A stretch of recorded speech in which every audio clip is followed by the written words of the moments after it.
Certo, então, opa, não sei o que foi que aconteceu aqui.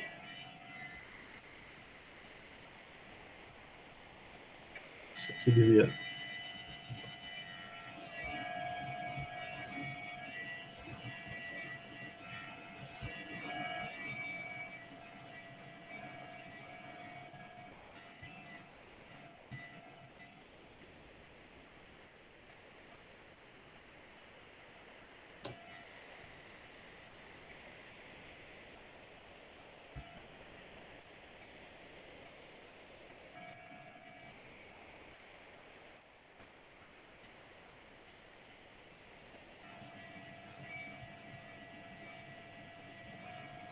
Certo, deu um errinho aqui, deixa eu ver, agora a gente começa mesmo.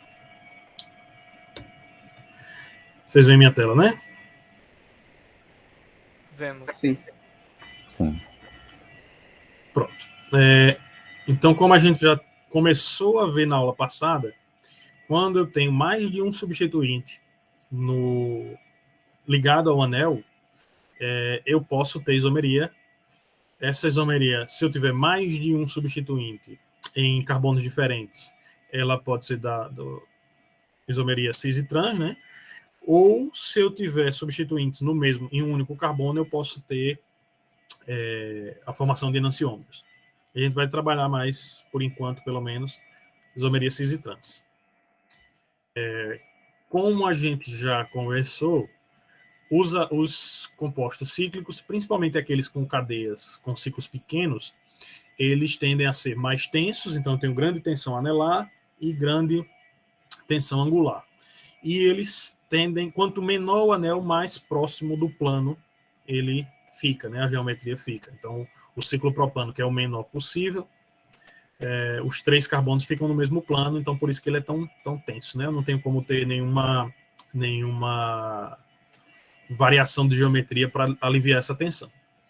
Como eu tenho essa rigidez do anel, isso serve para qualquer anel praticamente, a gente, quando tem substituintes diferentes, eu posso ter esses substituintes no mesmo plano ou em planos opostos. Certo? E aí, da mesma forma que para duplas ligações, por exemplo, se eles estão no mesmo plano, eles estão em configuração cis, se estão em planos opostos, estão em configuração trans. Certo? Eu não tenho como inverter esse anel de forma a transformar o cis e o trans no trans, a não ser que eu forneça uma quantidade enorme de energia. Então, para anéis, eu posso ter independente do substituinte, certo? Eu posso ter substituintes iguais, como é o caso desses dois compostos aqui, desses dois pares de compostos aqui. Então, eu tenho o cis dimetilciclopropano, 2, ou tenho o trans dimetilciclopropano, certo? Eu posso ter da mesma forma 2 dicloro ciclobutano, o cis e o trans. À medida que o anel cresce, eu vou precisar colocar qual é a posição que eles estão entre si, certo?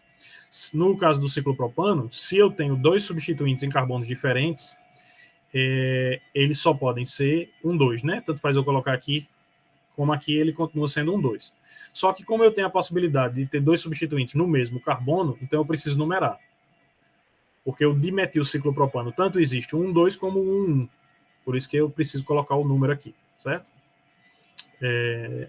No caso do butano, do ciclobutano, eu posso ter 1, posso ter 2, posso ter 3, quando eu tenho 2 substituintes.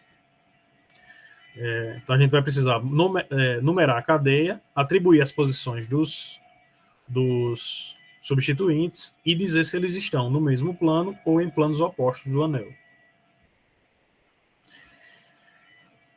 Quando eu tenho um ciclo hexano substituído, vocês vão ver que eu tenho possibilidades de isomeria cis e trans, mas eu tenho que considerar também as conformações, as diferentes conformações. Então, a gente viu que a conformação em cadeira é a mais estável e que eu posso ter inversão dessa cadeira. E aí a gente precisa observar como é que esses compostos contendo substituintes vão se comportar, certo? A depender de onde esses substituintes estão, eu posso ter isomeria tanto isomeria cis e trans, como formação de diastereoisômeros, de pares de diastereoisômeros, que a gente vai ver mais à frente. Então, como a gente já viu na aula passada, quando eu tenho os grupos em posição equatorial, eu tenho maior estabilidade, já que eu não tenho aquela interação 1,3, né? Então, apesar de as duas, quando eu tenho o ciclohexano não substituído, as duas cadeiras serem equivalentes, quando eu tenho um ou dois substituintes, os substituintes em posição diaxial têm maior energia do que aqueles em posição equatorial. Certo? Se eu tiver um em equatorial e o outro em axial, se os substituintes forem iguais, não vai fazer diferença. Mas se eu tiver um substituinte maior que o outro, o composto mais estável vai ser aquele que tem o substituinte maior na posição equatorial. Certo? Essa estabilidade ela vai ser sempre referente à menor interação entre os grupos vizinhos. Então, se eu tenho o trans dimetilciclohexano, os dois em equatorial, eu tenho o ciclohexano de maior estabilidade, né? Menor energia. Só lembrando aqui, eles são trans porque, apesar de estarem em equatorial, os dois em equatorial, você vê que um está para baixo do plano, o outro está para cima do plano, certo?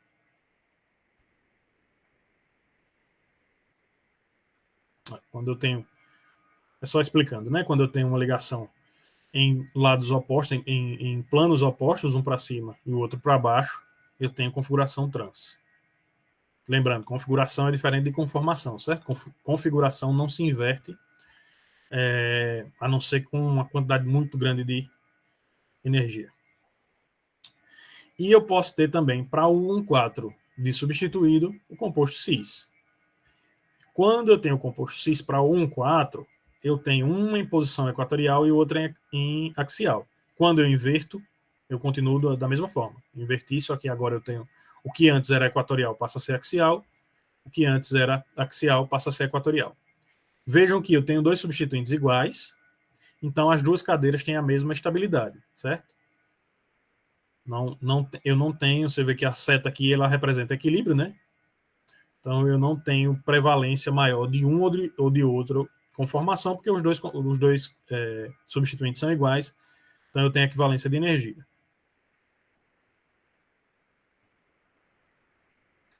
Beleza? Todo mundo acompanhando? Sim.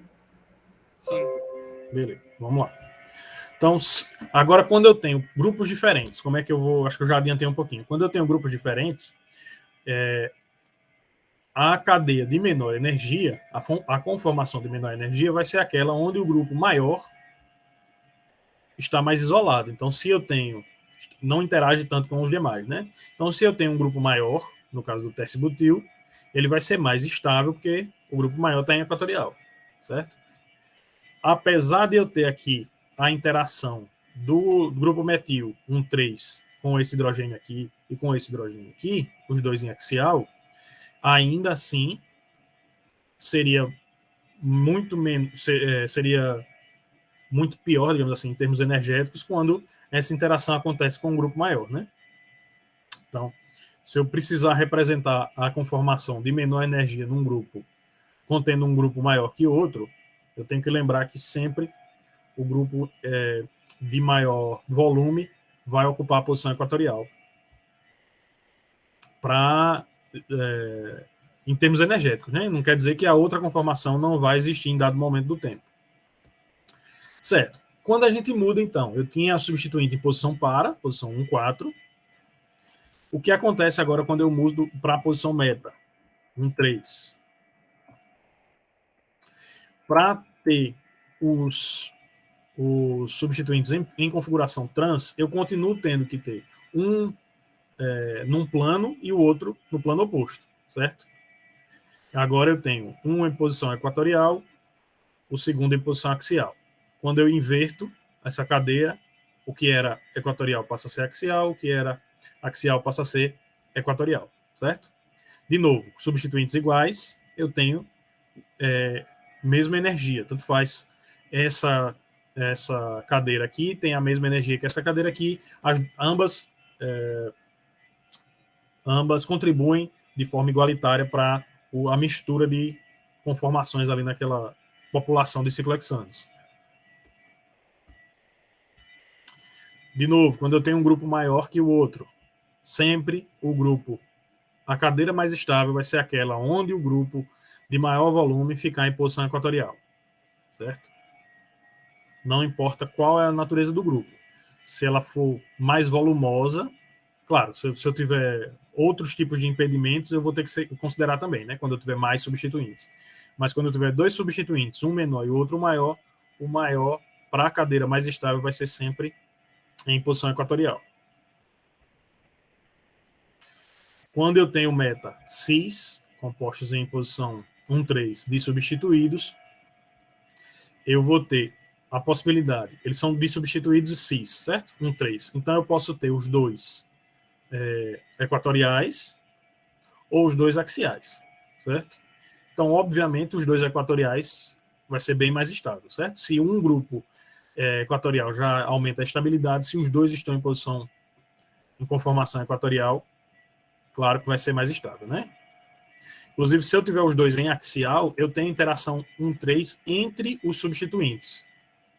Não mais entre o substituinte e o hidrogênio, eu tenho entre os dois substituintes. Então, essa daqui é bem mais instável, bem mais energética do que com os dois grupos em equatorial. Quando eu tenho os dois substituintes vizinhos, aí eu tenho que considerar a interação entre os dois aqui, certo? De novo, eu tenho dois substituintes em posição de equatorial, vai ser bem mais estável. Dois substituintes em posição axial, bem menos estável. Então, esse padrão a gente vai sempre seguir, certo?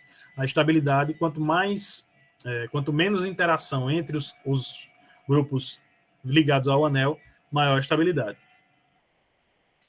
Quando eu tenho o cis dissubstituído, eu vou ter possibilidade de ter equatorial axial, axial equatorial, substituintes iguais, um em equatorial e o outro em axial. Então eu tenho duas conformações equivalentes aqui, certo? Tanto faz. Energias iguais, mesmo a população ocupando aquela mistura, certo?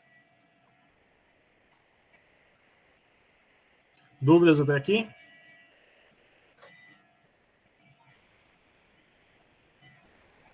Até agora não.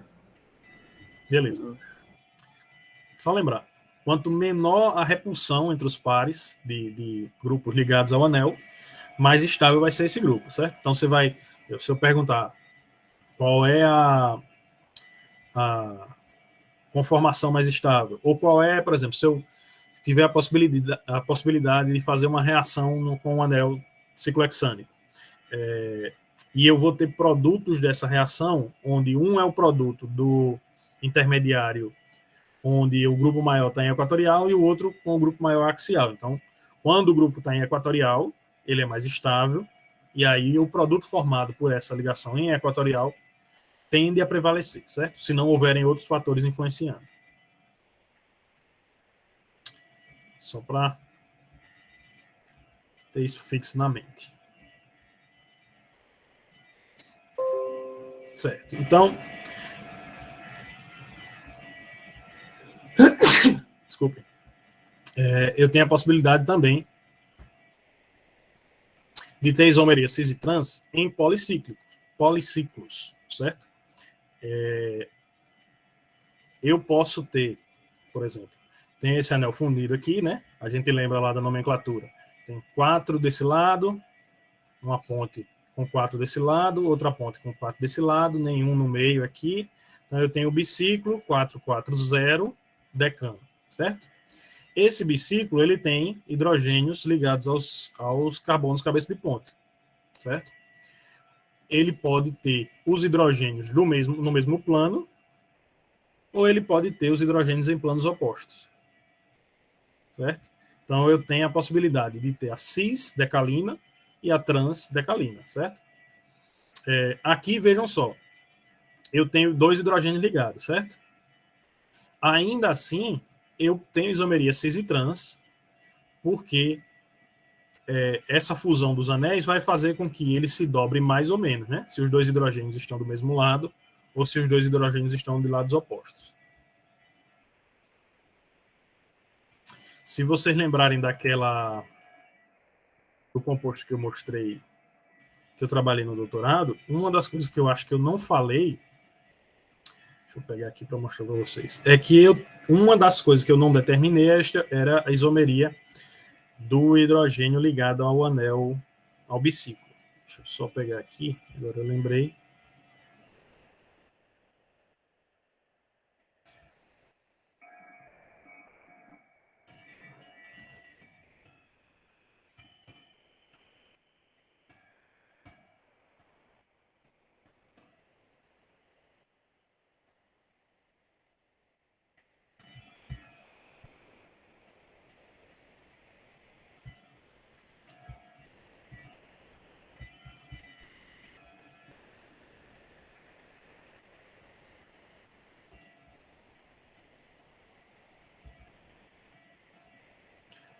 Eu tinha mostrado a vocês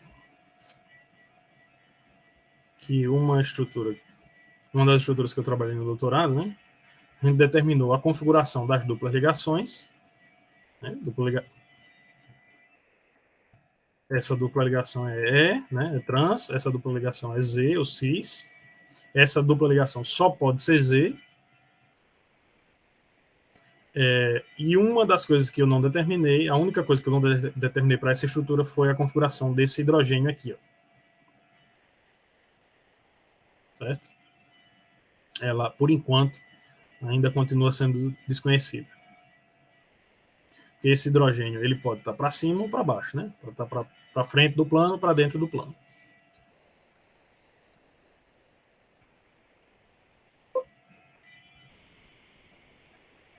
Beleza? Dúvidas?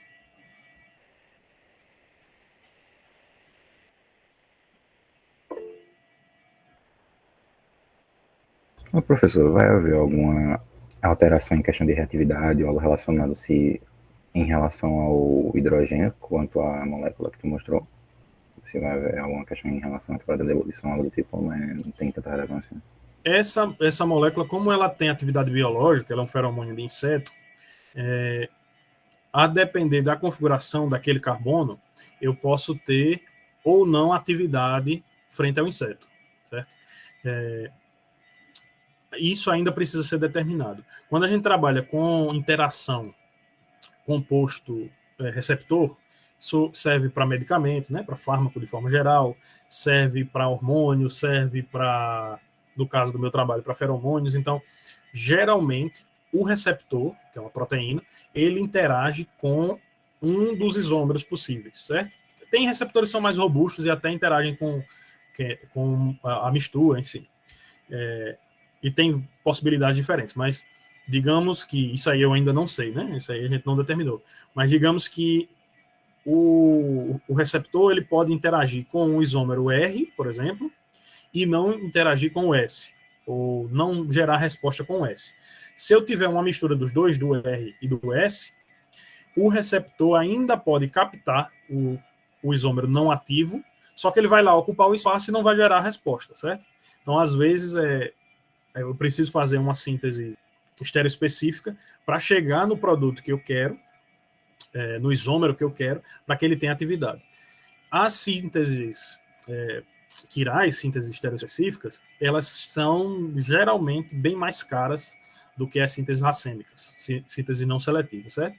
Então, o que é que normalmente se faz? Quando eu tenho dois isômeros possíveis, um é ativo e o outro não atrapalha, eu faço a mistura, certo? Quando um é ativo e o outro atrapalha, o outro é um antagonista, aí eu faço a síntese só do agonista, só do ativo, certo? Mas isso vai depender isso precisa ser estudado para cada situação, né, específica. Então, se eu vou desenhar um fármaco para combater Covid, sei lá, que está em pauta. Então, você determina um receptor, uma proteína, uma enzima que vai ser atacada e vai tentar usar um composto para inibir aquela enzima ou aquela proteína. Você pode testar a mistura de isômeros e observar se ela é ativa ou não. Se a atividade, se você tiver os isômeros isolados, você pode testá-los isoladamente para ver se a atividade aumenta ou diminui. Enfim, isso precisa ser estudado caso a caso. Beleza? Deixa eu Certo. parar aqui a gravação rapidinho. Que aí